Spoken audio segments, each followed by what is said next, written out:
why don't you make yourself comfortable? You know, it's part of my job to keep the public informed as to what this office is doing. So this time I'm going to tell you about the case of the man who wasn't there. Or at least as much as I know about the case. There's still a lot to be filled in. This man goes by half a dozen different names. Which one, if any, is his real name, I'm not quite sure. But he's generally known as Prince Zerny. He has quite a record. He's arrested 4 times, to my knowledge. Always managed to have an alibi. He was never convicted. He combines crystal gazing with blackmail and occasional robbery. It was in connection with a robbery that I first met him. I called at his apartment with Miss Kelley, my secretary. By appointment only. How exclusive. Do we have an appointment? I'm sorry, Prince Zerny is not receiving today. I think you'll receive us. Well, Danny. Oh, hello, Mr. Allen. Come on in.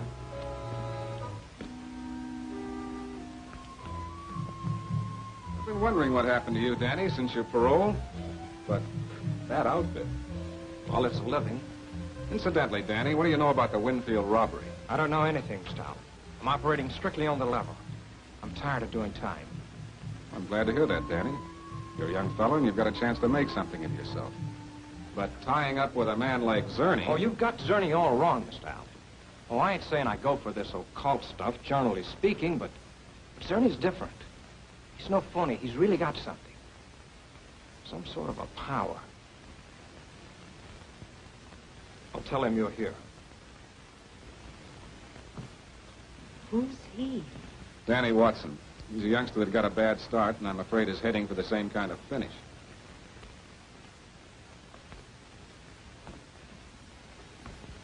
You are Stephen Allen. You are Patricia Kelley. And you're under arrest. Yes, I know. Whenever the police require a victim, I'm immediately thought of. Well, what are the charges this time? I think you'll find everything in there.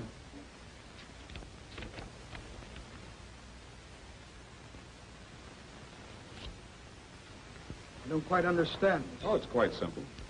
Mrs. Winfield, one of your, shall we say, disciples, has missed some jewelry. No doubt. She's an extremely careless woman. It was stolen from the Winfield apartment on the night of September 4th. She claims she told you where they were hidden. That doesn't prove anything. No, but this does. You dropped it in the apartment. Do you recognize it? It's a floor plan of the Winfield living room. Prince Zerny, Atherton Apartments, Suite B, City. It appears to be addressed to you. Why? The usual crude police frame-up. Mr. Zerny, I came here for the purpose of breaking one of my own rules. Ordinarily, I don't make deals, but this is an exception.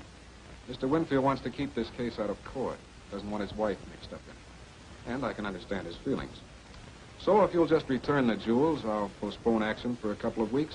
That should give you a chance to get out of town. You're very naive, Mr. Prosecutor. You have a warrant for my arrest.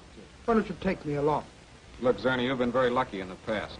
But this time it's going to be different. I'm handling this case myself. Excellent. Then we'll meet again. Shall we go now? Yes, this time we had Zerny right where we wanted him. An airtight case. My only regret was that I had to involve Mrs. Winfield in it, but then that couldn't be helped. And then in court, I got quite a surprise. Joseph Metcalf, Zerny's defense counsel, did something that I hadn't anticipated. He put Zerny himself on the stand. My very good friend, the public prosecutor, with his customary brilliance, has definitely established the fact that the robbery took place on September the 4th, between the hours of 9 and 11:30 p.m. Prince Zerny, where were you at that time? I was 350 miles from here at Grant's Cove. I arrived about 7 o'clock in the evening, checked into the Cove Hotel, had dinner in the dining room, and then chatted for an hour with Mr. Prinny. He's an old friend of mine, the owner of the hotel. What time was it when you finished your talk with Mr. Prinny? Oh, about 10 o'clock. Then what did you do? Oh, took a stroll through the village and dropped into the drugstore. Whom did you see at the drugstore? The proprietor, Ralph Combs.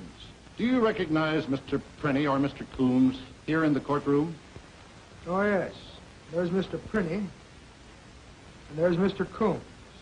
It was an unshakable story. But later, when Prinny and Coombs were put on the stand, they proved to be thoroughly honest and reliable witnesses. So, once again, Zerny had a perfect alibi. After less than a quarter of an hour, the jury brought in a verdict of acquittal. But just the same, there was something strange about the whole affair. And then about 3 months later, in the last evening, as a matter of fact, the police were again looking for Mr. Zerny, this time on suspicion of murder. Before I arrived at police headquarters, Lieutenant Evans had questioned Danny Watson. All right. So you didn't know that Mrs. Turner had been strangled in Zerny's apartment tonight around 6:30 or 7 o'clock? You didn't know that? No, not until the cops picked me up. Okay. What time did you leave Zerny's apartment? I already told you once, 6 o'clock. Was he there when you left? Nobody was there. Hello. Yeah, put him on. Yeah, Sergeant. What? Well, when did Metcalf tell you that? Uh-huh. No, we'll pick him up when we want him. Yeah, thanks. So you left Zerny's apartment at 6 o'clock tonight, huh? Oh, yeah, why? Because Metcalf says he went to the apartment about 6:45 tonight.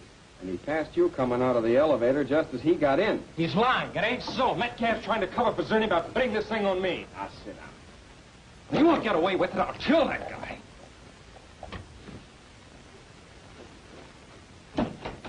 Oh, what have you found out so far? You might have the murderer right here. According to Metcalf. Metcalf's trying to pin this thing on me.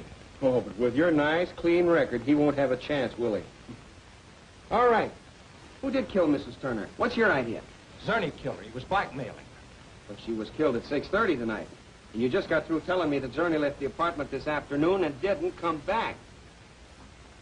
Well, he could have come back. I mean, after I left. Huh? You've got a story to fit everything, haven't you? Oh, wait a minute, Lieutenant. Let's start at the beginning. All right. Metcalf went to Zerny's apartment house tonight a little before 7. He pushed a button for the elevator. It's one of those self-operating things. I know. I've been there. Well, anyway, when the elevator stopped, Watson here got out. Metcalf went on up, found the door to Zerny's apartment wide open, so he walked in. He found Mrs. Turner. She'd been strangled. Who notified the police? Metcalf did. He phoned right from the apartment. He was there when the police got there. There'd been some kind of a struggle. Metcalf discovered the murder, huh? Yeah.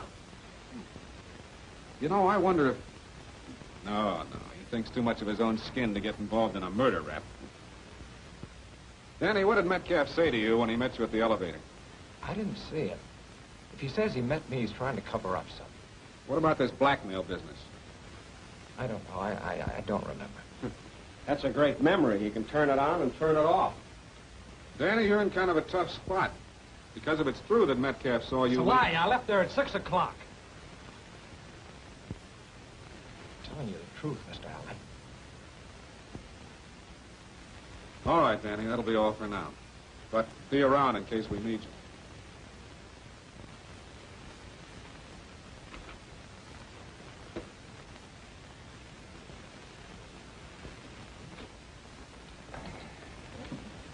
That guy, with a record as long Yeah, as... I know all about his record. This time I think he's talking straight. All right. That leaves Metcalf and Zerny. It's just like you say. Metcalf's too smart to get mixed up in a murder, and Zerny's going to have an alibi. Yes, every time anything happens, Mr. Zerny is somewhere else. He's never there. Oh, by the way, when you phoned, you mentioned a letter. Yeah. A postcard addressed to Zerny. We found it in his apartment. Phoned you a dozen times today, but no answer. It'll have to be tomorrow evening, Thursday, at 6:30 instead of 8 o'clock. At least Zerny had an appointment with somebody at 6:30. Well, so far we've got nothing to go on except our boyish enthusiasm. What do you say we take a look at that apartment? Good idea.